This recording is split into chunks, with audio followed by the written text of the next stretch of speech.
अस्सलाम वालेकुम दोस्तों, मैं हूं मुज़म्मिल मलिक और आप देख रहे हैं हमारा YouTube channel BBC knowledge. Pakistan हमारा प्यारा मुल्क है और इसको हासिल करने के लिए हमारे बुजुर्गों ने बहुत सारी कुर्बानियां दी हैं। इसलिए ये अहम दिन हम बड़े जोशो खरोश से मनाते हैं और इन दिनों में यौम आज़ादी बहुत अहम तरीन दिन है। इसलिए पाकिस्तान बनने से पहले पूरे बर्रे सगीर पर तकरीबन 100 साल तक अंग्रेज़ों का कब्जा रहा। अंग्रेज़ों के कब्जे से पहले बर्रे सगीर पर मुसलमानों की हुकूमत थी। अंग्रेज़ों से आज़ादी हासिल करने के लिए मुसलमान मुसलसल कोशिश करते रहे। अल्लाह ताला मेहनत का सिला ज़रूर देता है। यही वजह है कि बहुत सारी कुर्बानियों के बाद आखिरकार 14 अगस्त 1947 को पाकिस्तान वजूद में आ गया। इस दिन बड़े सगीर के मुसलमान अंग्रेज़ों की गुलामी से आज़ाद हो गए और अपना एक अलग मुल्क हासिल करने के लिए कामयाब हो गए। ये मुल्क हमने इस्लामी तालीमात के मुताबिक ज़िंदगी बसर करने के लिए हासिल किया। इस कामयाबी की खुशी में हर साल 14 अगस्त को पूरे दिन में तो ख़ास किस्म की तकरीबात मुनक्कद की जाती हैं। जिन्होंने बहुत सारी कुर्बानियाँ देकर हमारे मुल्क को एक आज़ाद मुल्क बना दिया, इनकी याद में ये दिन मनाया जाता है। इन तकरीरों में ये ख़ास पैगाम दिया जाता है कि हम इनकी कुर्बानियों को ज़ाया ना होने दें बल्कि मुल्क के कोने कोने की हिफाजत करें। इसीलिए आज़ादी की खुशी में हर साल आम तातील का ऐलान किया जाता है। यौम आज़ादी के मौका पर मुल्क के मुख्तलिफ किस्म के शहरों और कस्बों में मुख्तलिफ किस्म का चिरागा किया जाता है।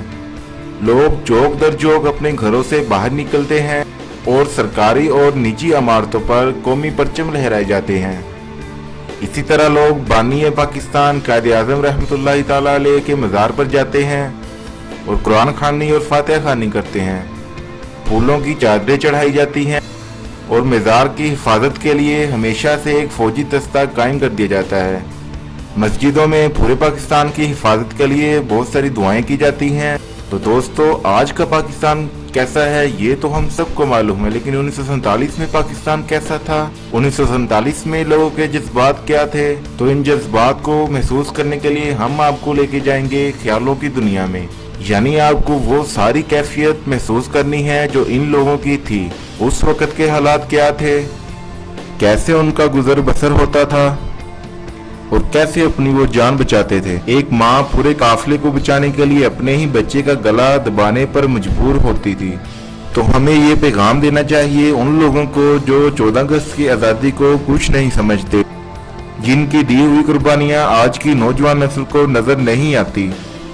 आज का दिन यानी 14 अगस्त तो हमें इन अजीम रहनुमाओं और अजीम बुजुर्गों जिनकी कुर्बानियों से हमें 14 अगस्त यानी 1947 को पाकिस्तान मिला, हमें इनकी एक ख़ास याद दिलाता है।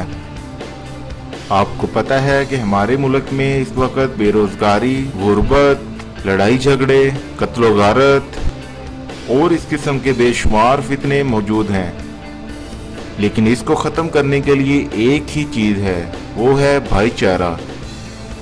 अगर सब भाईचारे से रहेंगे तो एक एक करके हर फितना पाकिस्तान से दूर होता चला जाएगा।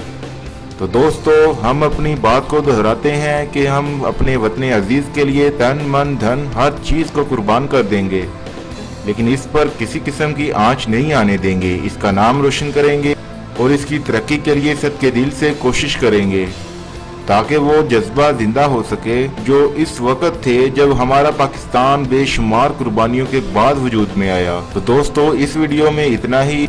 उम्मीद है कि ये वीडियो आपको ज़रूर पसंद आई होगी। अगर आपको हमारी ये वीडियो पसंद आई तो प्लीज़ लाइक कीजिए, शेयर कीजिए, कमेंट कीजिए और सबसे ज़रूरी सबसे इम्पोर्टेंट है इसको सब्सक्राइब कीजिए।